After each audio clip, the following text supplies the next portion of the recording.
नमस्कार साथियों, मैं जयंत।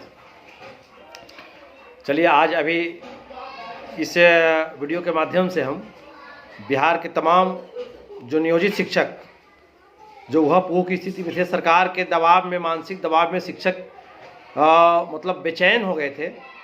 अभी जस्ट हाई कोर्ट से एक बहुत बड़ा फैसला आया है शिक्षकों के हित में, जो मैं विस्तार तरीके से आपको बताऊंगा। इससे पहले मैं आपसे फिर एक बार निवेदन करूंगा कि जिस प्रकार से आप लोग एक मुहिम चला करके हमारे इस वीडियो को लगातार शेयर कर रहे हैं, बेल आइकन दबा कर लगातार सब्सक्राइब कर करके बिहार के तमाम पंचायतों तक इस खबर को पहुंचाने का आप लोगों ने जो काम किया, जो प्यार दिया, जिससे हमारे एक एक साथी आंदोलित हो रहे हैं, यह आप लोगों का बहुत बड़ा श्रेय है कि एक एक साथी तक वीडियो को शेयर करें। फिर से एक बार आप इस वीडियो को अधिक से अधिक शेयर करेंगे, सब्सक्राइब करेंगे, ताकि हमारा आंदोलन और मजबूत हो और हम सरकार को मुंहतोड़ जवाब देने के लिए तैयार रहें। तो चलिए साथियों, विस्तार तरीके से मैं बताता हूं आपको कि अभी हाई कोर्ट से एक जजमेंट आया है।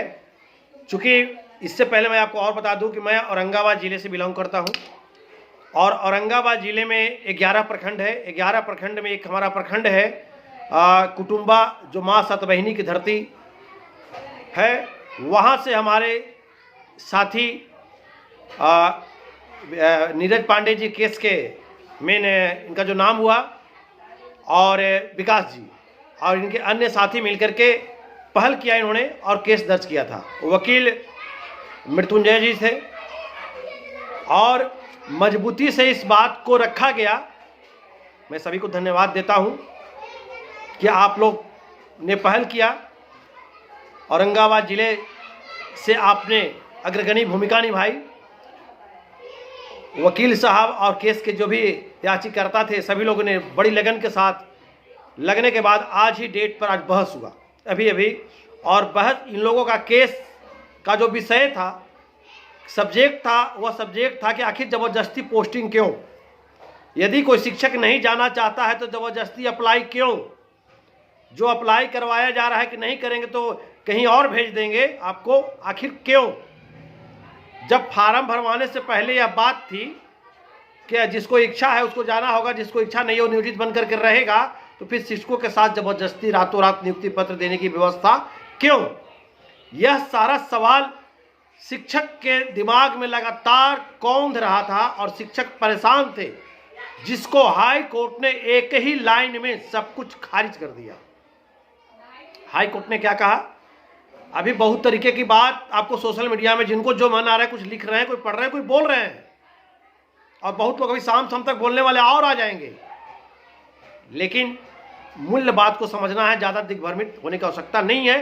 हाई कोर्ट ने जजमेंट जो दिया उसमें स्पष्ट किया कि फिलहाल जितने याचिकाकर्ता हैं, जो इस केस में नाम जिनका है, उनको रिलीफ दे दिया। मतलब सरकार उनके साथ ज़बरदस्ती नहीं कर सकती है।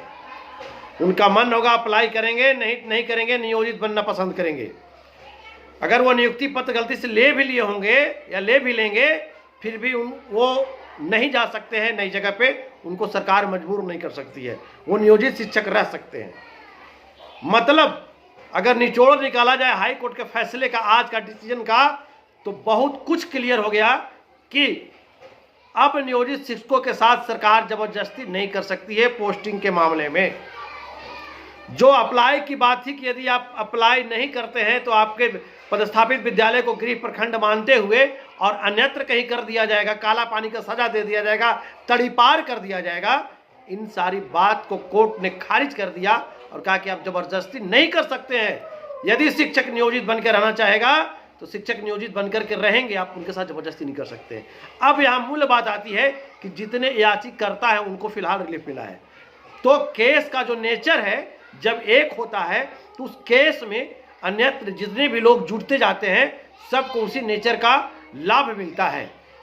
चूँकि और बहुत सा केस हुआ है संगठन से, और हम लोग केस किए हैं, करवाए हैं, सबका डेट चरणबद्ध आ रहा है और बिल्कुल शिक्षक के हित में आ रहा है। इसीलिए सरकार बेचैन है, नीतीश कुमार बेचैन है और लगातार आज मॉक ड्रिल करवा रहे हैं। जैसे लग रहा है कि बिहार को कितनी बड़ी उपलब्धि देने जा रहे हैं। जो शिक्षक 20 साल से कार्य कर रहा है, 20 साल से बिहार के विद्यालयों में शिक्षा का अलख जगा रहा है, उस शिक्षक को मॉक ड्रिल करवा रहे हैं। आसाम में 225 शिक्षकों को बुलाए हैं कि आइए मॉक ड्रिल कीजिए, स्कूल ड्रेस में आइए। मतलब मुख्यमंत्री जी, शिक्षा मंत्री जी, आदरणीय अपर सचिव महोदय 20 साल से बिहार में जो शिक्षक विद्यालय में पठन पाठन कर रहे थे, क्या वो इसके लिए सेटिस्फाइड नहीं थे कि आप उनको मॉक ड्रिल के माध्यम से करवा रहे हैं? ये सारा कुछ दिखावा है, आम जनता को दिखाने की व्यवस्था है।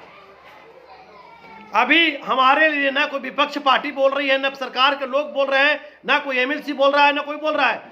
सब और सब सिर्फ अपनी राजनीति कर रहे हैं, अपनी राजनीति कर रहे हैं सभी लोग। पिछला बार जब भी 2 बार विधानसभा सत्र चला तो डेली विधानसभा सत्र में आम जनता, बिहार के आम जनता को ठगने के लिए, बिहार के आम जनता को गुमराह करने के लिए लगातार खाली रोज चला विषय क्या। जब भी विधानसभा चले तो सभी लोग पक्ष और विपक्ष दोनों नेता बात करके विधानसभा में आते थे और एक ही बात बोलते थे, विद्यालय चलेगा 9 से 10 से 4, डन हुआ 10 से 4, और शाम होते होते फिर नीतीश कुमार जी अपने अधिकारी से बोलवा देते थे के पाठक से कि विद्यालय चलेगा 9 से 5। यही चला पूरा विधानसभा सत्र। और इस बार फिर बिहार के तमाम आम जनता, पढ़े लिखे बुद्धिजीवी, अगर आप हमारे वीडियो को सुनते हैं तो समझिए कि बिहार में जितने प्रकार की जो भी हुई है, कितना पुल गिर गया, पुल बना, 1 महीना में पुल ढह गया, 10 दिन में पुल ढह गया, सारे चीज जो भी हुआ है, इन सारे कारनामों को छुपाने के लिए, बिहार के शिक्षकों के माथे पर यह ठिकरा फोड़ने के लिए, यह विधानसभा सत्र जो फिर शीतकालीन चलने जा रहा है, उसमें माननीय एमएलसी महोदय बोल रहे हैं कि हम इसको रोक लेंगे, हर मथी पर पोस्टिंग नहीं होने देंगे। आप तमाम विधायक, तमाम सांसद, तमाम एमएलसी आप वोट से लेकर के जाते हैं और आप कह रहे हैं, आपको बोलने की आवश्यकता है। आप अगर एक साथ विधानसभा में खड़े हो जाएंगे, हाथ उठा देंगे कि हम विधानसभा नहीं चलने देंगे, हम शिक्षक के साथ अन्याय हो रहा है, तो किसी सरकार, किसी मुख्यमंत्री का हिम्मत नहीं है कि उसके विरुद्ध चला जाए। लेकिन कब तक? शिक्षक गाय है, गाय निरीह प्राणी है, कब तक शिक्षक को परेशान करेंगे? शिक्षक सब कुछ समझ रहा है, सब कुछ जान रहा है। हम लोग समय का इंतजार करते हैं, आप बुड़बक मत बनाइए। एमएलसी आदरणीय नीरज बाबू, आप अभिभावक हैं, हमारे अभिभावक के उम्र के हैं, लेकिन आप भी जो कल आकर के लाइव बोले, यह बात यह शोभा नहीं दे रहा है। आप अंदर हैं महोदय, आप लाल बत्ती लेकर बैठे हुए हैं, आप बॉडीगार्ड लेकर बैठे हुए हैं, आप रूबरू हो रहे हैं नीतीश कुमार जी से डेली, और आपको याचना करना पड़ेगा। आपको शिक्षक के वोट से बैठे हो, आपको याचना करना पड़ेगा। विधानसभा सत्र जो चलेगा फिर शीतकालीन, या फिर शिक्षकों का झूठों का मामला आएगा, आज ये करेंगे, आज वो करेंगे, आज ये बोला, आज वो बोला, कुछ नहीं। ये सिर्फ आम जनता को दिग्भ्रमित करने के लिए, आम जनता का जो मुख्य बिंदु जो वहाँ विधानसभा सत्र में चलता, उसको डिस्टर्ब करने के लिए शिक्षक के मुद्दा को फिर से लाया जाएगा और शिक्षक को गुमराह किया जाएगा। इसलिए शिक्षक सावधान रहे, लड़ेंगे हम लोग, डटेंगे हम लोग। संगठन ही सब कुछ किया है, संगठन ही और सब कुछ दिलाएगा, आपको भरोसा रखिए।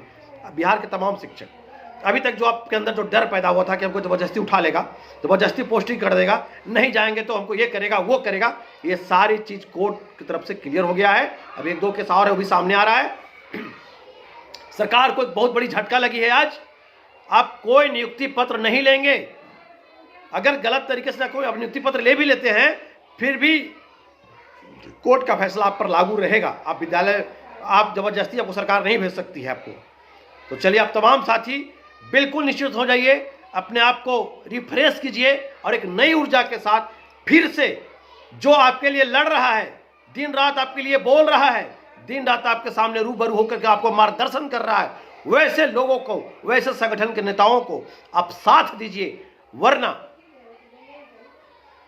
एक गलती आपको कहां लेकर के जा रही है सब लोग जान रहे हैं। ये सब लोग जान गए हैं कि नई नौकरी है, बिल्कुल नई नौकरी है। बिल्कुल हम बोलते थे कि आपको सेवा निरंतरता नहीं देगी, देखिए नियुक्ति पत्र के लिए कैसे बेचैन सरकार हो गई। सरकार को यह समझ में नहीं था कि आज 19 तारीख को भी इनके केस का फैसला आ सकता है, सरकार को पता नहीं था। नहीं तो 18 तारीख की नियुक्ति पत्र बंटवा देते। जैसे 22 को डेट जो घोषणा हो गया, 22 को केस का डेट आने वाला है, तो 20 को ही करवा दिए। अगर इनको मालूम होता तो 18 को नियुक्ति पत्र बंटवा देते। इसलिए कोई जल्दीबाजी मत कीजिए, कोई जल्दीबाजी मत कीजिए। आप लोग नौकरी में हैं, ऑलरेडी 20 साल से नौकरी कर रहे हैं, ऑलरेडी 10 साल से नौकरी कर रहे हैं। बजाब्ते कोर्ट का आदेश आपके साथ है, कि नियोजन इकाई 60 साल तक चलता रहेगा, हम लोग कोई होटल का नौकर नहीं है, कोई बीच में नहीं रह सकता है।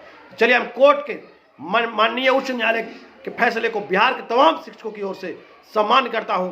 हम अपने औरंगाबाद की धरती से जो हमारे साथी जो केस बढ़ करके किए, जो मेहनत किए, मैं उनकी क्रांतिकारी विचारधारा को मैं उनको सलाम करता हूं। आप लोग आगे बढ़िए और जो भी साथी हैं, जितने शिक्षक साथी हैं, जल्दी से पटिशनर बनिए और पटिशनर बन करके और सरकार के विरोध जो नियोजित शिक्षकों को जबरदस्ती धकेलने की व्यवस्था कर रही है एक नई नौकरी में, इसका विरोध करेंगे हम लोग। विरोध कीजिए, कोई नहीं जाएगा, सभी लोग नियोजित बन के रहिए। विधानसभा चुनाव आ गया सर पे, अब कोर्ट आपके साथ है, पहले से भी थी, आज फिर एक बार कोर्ट आपके साथ आ गई।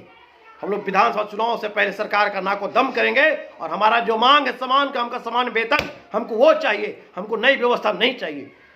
इन्हीं बातों के साथ मैं अपनी वाणी को विराम देता हूं। आप अधिक से अधिक खबर को शेयर कीजिए, बिहार के कोने कोने में भेजिए, चैनल को सब्सक्राइब कीजिए और अधिक से अधिक साथियों तक भेजिए। चलिए इन्हीं बातों के साथ इनकलाब जिंदाबाद, हर जोर जुल्म के टक्कर में संघर्ष हमारा नारा है। जो शिक्षक हित का काम करेगा वही बिहार पे राज करेगा। जय हिंद, जय शिक्षक, जय भारत।